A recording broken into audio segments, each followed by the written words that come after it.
ताज्या भाज्यांचा सुगंधी संगम आणि त्यातल्या प्रत्येक घासात स्वादाची पर्वणी. आज बनवतोय मिक्स भाजी पुलाव. ताज्या हिरव्या वाटणामध्ये बनवलेला, जो दिसायलाही रंगीत आणि खायलाही एकदम स्वादिष्ट. बासमती लॉंग ग्रेन तांदूळ घेतलेला आहे. हा 2 कप तांदूळ घेतलेला आहे. आता हा 2 ते 3 वेळा धुवून घेऊया. तांदूळ व्यवस्थित धुवून घ्यायचे, म्हणजे तांदळामधील स्टार्च कमी होते आणि भात मोकळा होतो.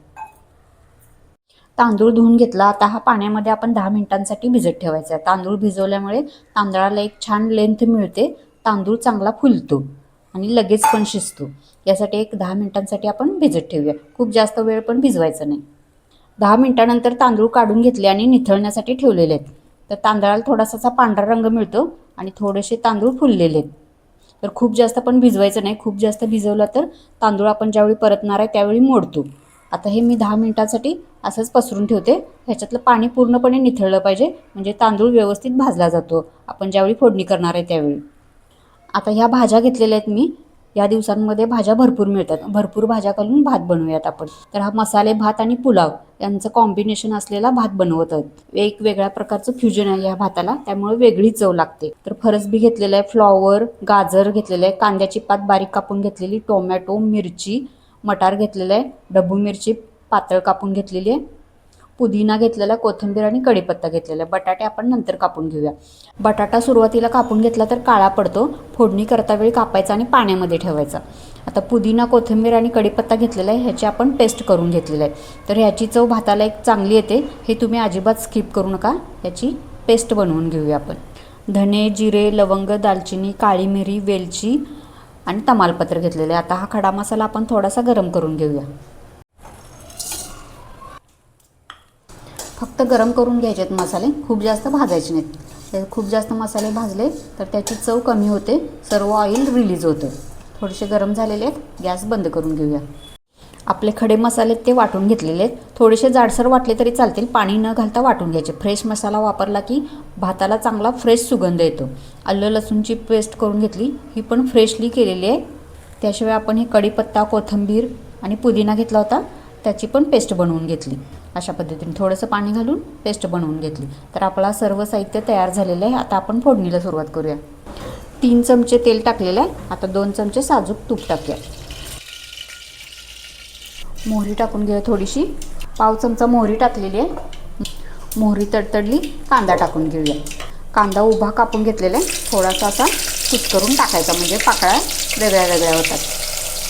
आता कांदा पण आपल्याला खूप जास्त भाजायचा नाही आहे, थोडासा मऊ करून घ्यायचा. तर सर्व भाज्या आपल्याला भातामध्ये दिसल्या पाहिजेत.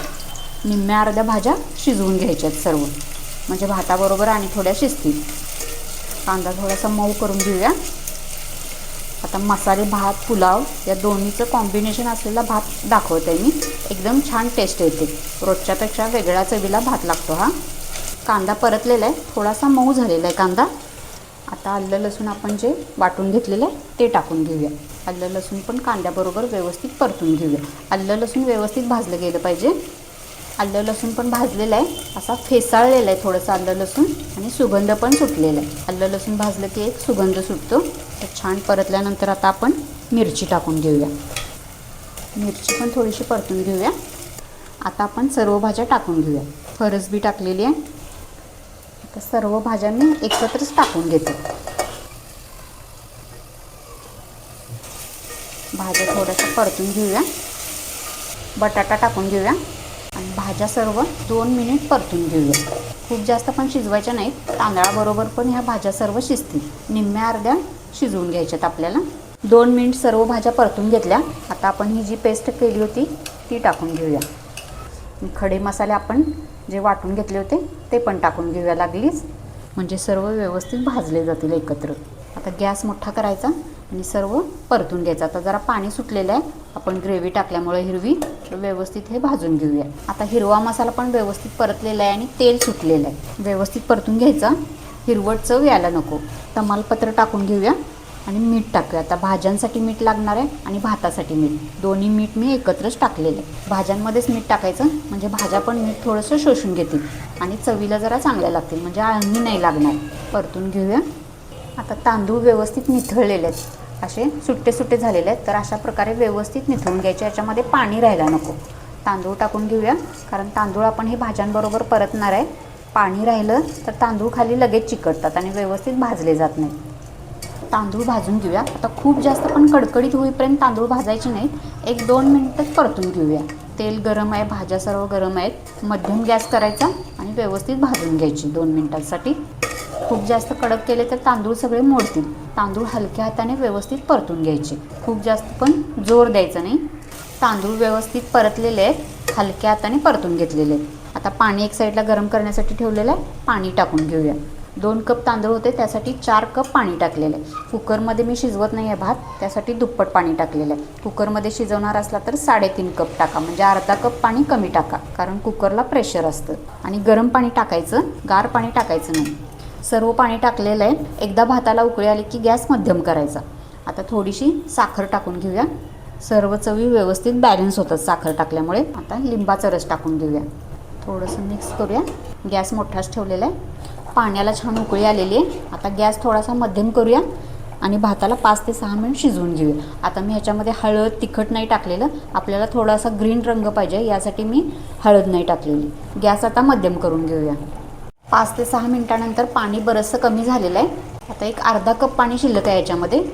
भात थोडासा व्यवस्थित करून घेऊया आणि याच्यावर झाकण ठेवूया. तांदूळ आता मुरण्यासाठी देऊया. पुन्हा एक 3 ते 4 मिनिट तांदूळ व्यवस्थित मुरवून घ्यायचे. गॅस एकदम बारीक केलेला आहे. भात शिजलेला आहे, छान मुरलेला आहे. आता मी जास्त हलवत नाही, कारण गरम गरम भात हलवला तर खूप त्याची शिते सगळी मोडून जातील. तरी पण थोडासा बघा असा मोकळा मोकळा भात झालेला आहे. गार झाल्यानंतर अजून थोडासा मोकळा होतो भात. गरम गरम असताना थोडासा मऊ दिसतो, गार झाल्यानंतर खूप जास्त मोकळा होतो भात हा. त्याच्यामध्ये डेकोरेशनला सुरुवातीला मनुके घालूया थोडेसे. थोडासा हिरवट रंग आलेला आहे, वेगळ्या चवीचा, वेगळ्या रंगाचा असा भात आपण बनवलेला आहे. तेच साहित्य, तोच मसाला घालून आपण थोडंसं वेगळी पद्धत वापरल्यानंतर भाताला पण एक वेगळी चव येते. मस्त मोकळा आपला राईस तयार झालेला आहे.